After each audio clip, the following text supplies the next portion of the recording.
buenos días amigos televidentes, bienvenidos a Primera Hora aquí en CN Plus en este día lunes 14 de mayo. El día de hoy tendremos la siguiente agenda e invitados. Tendremos al doctor Juan Carlos Casinelli, presidente encargado de la Asamblea Nacional, para tratar sobre el tema relacionado a la agenda legislativa. A Julio Dobronsky, director ejecutivo de la Asociación de Instituciones Financieras del Ecuador, para hablar sobre la ley de hipotecas desde el punto de vista financiero, y al economista Walter Spurrier, analista económico, para hablar sobre el panorama económico ecuatoriano. Les recordamos, amigos televidentes, que pueden seguir nuestra programación en nuestra página web www.cnplus.com.es y en nuestro Twitter @rabascalcarlos. Le damos la bienvenida al señor primer vicepresidente y presidente encargado de la Asamblea Nacional Legislativa, doctor Juan Carlos Casinelli. Muy buenos días, gracias por haber aceptado nuestra invitación. Muchas gracias, Carlos. Un saludo a toda la ciudadanía. Gracias. Doctor Casinelli, el tema de la ley de comunicación, ¿para cuándo cree usted que ya entra a ya no debate, sino ya aprobación artículo por artículo? Es correcto, el ponente, el presidente de la comisión, Mauro Andino, nos ha informado que ha avanzado mucho en la discusión de la gran mayoría de los artículos con distintos sectores. Y en función de eso tengo entendido que el presidente de la Asamblea, Fernando Cordero, tiene previsto a partir de la semana del 21-22 de este mes el ponerlo en el orden del día.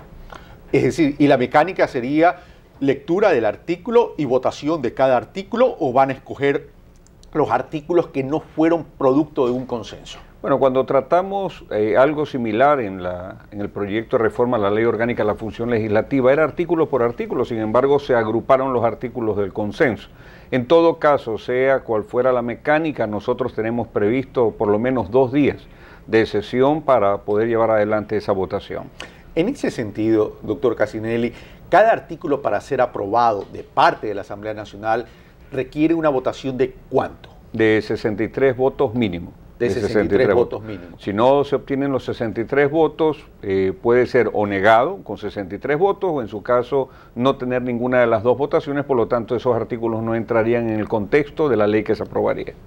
Y se enviaría al Ejecutivo, es básicamente los artículos aprobados. Se envía al Ejecutivo los artículos aprobados, ese es el texto aprobado por la Asamblea Nacional, y se espera el pronunciamiento de colegislatura que tiene el Ejecutivo.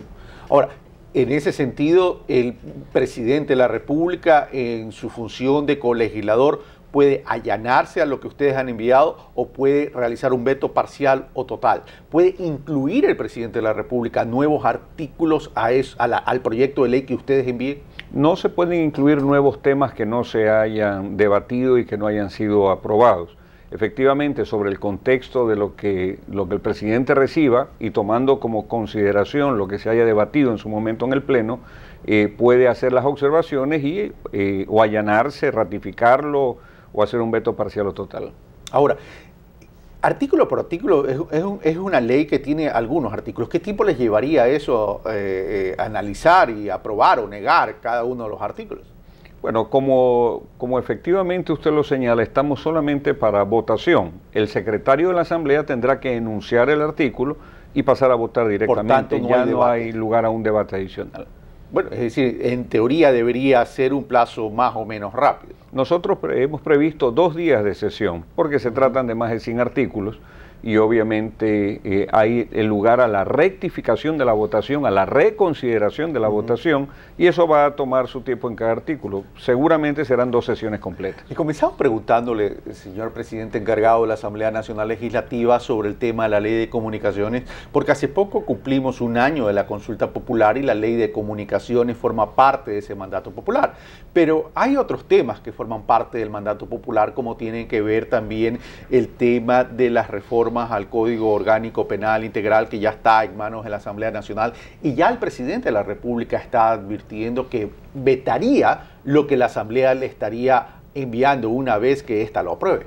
Bueno, el presidente, de lo que yo lo he escuchado este fin de semana, hace un anuncio relacionado con la posibilidad de que se cambie integralmente un texto. Estamos lejos todavía del procedimiento, no hay que olvidar que una vez que la comisión tenga el informe para primer debate de un texto tan largo, de más de 1000 artículos de una disposición legal, vamos a tener jornadas intensas de debate todavía en el Pleno, donde tenemos que considerar el articulado que se nos pone a consideración.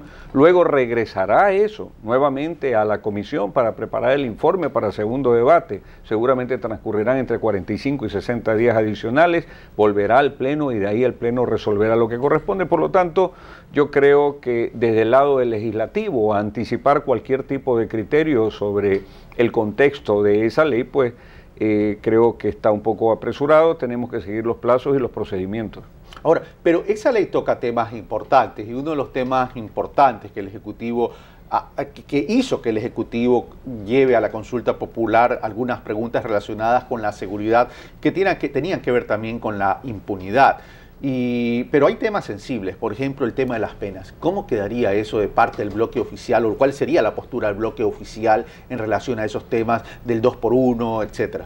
Bueno, nosotros hemos evidenciado, y es un poco lo que el presidente decía esta semana, que no tenemos que perder la objetividad en la construcción de esta ley en los distintos temas que se van a tratar. Hay cosas que no pasan evidentemente por simplemente las penas, pero por otro lado tenemos que buscar un equilibrio con lo que sería un exceso de garantismo en un momento que tengamos que votar sobre el procedimiento. Como no hemos recibido aún el texto del informe final para primer debate, por lo menos en el bloque de país, para tener una revisión interna como siempre la hacemos en todas las leyes que se van a tratar, no puedo adelantar un criterio. Sin embargo, nosotros vamos en el contexto de respetar el pronunciamiento de una consulta, respetar obviamente la Constitución en cuanto a las garantías que se deben dar, seguir el debido proceso en función de lo que consagra los acuerdos internacionales, sobre todo en materia de derechos humanos, sobre lo que tiene que ver con no recluirse una persona sin una fórmula de sentencia, pero obviamente garantizando la seguridad de los ecuatorianos. En ese contexto tenemos que discutir lo que venga como proyecto y buscar las mejores alternativas legales posibles. ¿Cómo establecer ese exceso de garantía cuando es la propia Constitución de la República aprobada, la Constitución de Montecristi aprobada por el pueblo ecuatoriano, en el sentido de que hoy se marca un nuevo marco, una nueva concepción del marco jurídico ecuatoriano, que es la garantía de los derechos? Es decir, si existen las garantías de los derechos, ¿cómo poder definir que hay un exceso de protección a las garantías? Sencillo, donde obviamente el gran marco son las garantías de los derechos, pero el marco primordial es que el derecho de una persona comienza y termina donde comienza y termina también el derecho de la otra, y en ese sentido nosotros tenemos que hacer prevalecer el sentido de justicia, de respeto integral. Ahora, en una norma tan amplia, insisto, como el código que estamos discutiendo y que vamos a discutir en el Pleno de la Asamblea Nacional, hay que ser muy cautelosos en que haya un equilibrio, en que no haya un exceso, pero sobre todo que las normas legales que se vayan a incorporar sean dinámicas, sean modernas, sean contemporáneas, que creo que es lo que se busca en el fondo establecer dentro de ese proyecto de reforma integral al Código Penal y Procedimiento Penal. Ahora, otro tema sensible que trata el Código Orgánico Integral Penal tiene que ver con reducir o rebajar la imputabilidad a los menores de edad que se encuentren involucrados en algún tipo de delito. La posición del bloque oficial, ¿cuál sería en ese sentido? El bloque no ha optado todavía por una posición, pero permítame manifestarle la mía. Yo no estoy de acuerdo, y no lo voy a apoyar al interior del bloque si es que se trae una propuesta, yo no estoy de acuerdo con la criminalización de los menores de 18 años, de ponerlos en una posición igual a un muchacho de 16 años que un criminal contumaz. Yo particularmente creo que hay otro tipo de procedimientos de rehabilitación que se tiene que entender el grado de madurez, la edad de las personas que intervienen en este tipo de delitos, muchas veces asusados, utilizados por mayores de edad, y en ese sentido tengo un particular criterio. Pero insisto, Carlos, estos temas tienen que pasar por un debate luego de que se nos envíe lo que sería el proyecto a discutirse en el Pleno de la Asamblea Nacional. En ese sentido, el bloque de país es muy responsable en el tratamiento de estos temas previo a cualquier tipo de pronunciamiento. Ahora, ¿y el bloque de país estará concentrado en el tratamiento de todas estas leyes cuando en octubre de este año ya viene la convocatoria a elecciones a presidente y asambleísta nacional que se llevará a cabo en febrero del 2013? ¿No habrá una distracción y no tendrán, y en la asamblea no quedará media acéfala? Bueno, no quedará acéfala en el sentido de que también ustedes tienen alternos, pero ¿se dedicará el tiempo necesario para poder tratar y analizar todas estas leyes? Tenemos una enorme responsabilidad. Yo creo que la Asamblea Nacional en casi estos 3 años ha cumplido en buena parte con esa agenda legislativa bastante exigente que hemos tenido. Nosotros como bloque tenemos mínimo una sesión semanal donde analizamos distintos temas. Hoy mismo, mañana en la noche, tenemos una nueva sesión donde vamos a revisar temas de la agenda legislativa, pero definitivamente el entorno electoral que empezamos a vivir, no desde octubre, básicamente estamos ya inmiscuidos en eso, no puede darnos lugar a una desconcentración porque los plazos son fatales en cuanto al tema legislativo y nosotros tenemos que cumplir la discusión, la aprobación, impulsar los debates de leyes tan importantes como aquella que tiene que ver con tierras, con recursos hídricos, que son leyes fundamentales en las cuales estamos debiéndole al pueblo ecuatoriano un pronunciamiento por falta de un procedimiento de consulta prelegislativa, y en otras vitales como aquella reforma a la Ley de Defensa del Consumidor, que también está en un tema listo para entrar al Pleno, que creo que son primordiales dentro del contexto jurídico que necesita el país. Pero dentro de estas leyes que estaban enmarcadas en la consulta popular, por ejemplo, el tema de la ley de comunicación, el Código Orgánico Integral Penal, que si bien no era un mandato popular en relación a un Código Orgánico Integral Penal, pero sí habían varias reformas relativas al tema de justicia, al tema de seguridad. ¿Tendríamos estas leyes en este ejercicio 2012, en este año 2012? Eso debe ser el cometido principal de la Asamblea Nacional. Obviamente, cuando se vetó totalmente la reforma a la Ley Orgánica de Función Legislativa, nos dejaron sin el piso del texto para la consulta prelegislativa en cuanto a un marco jurídico establecido vía esta ley.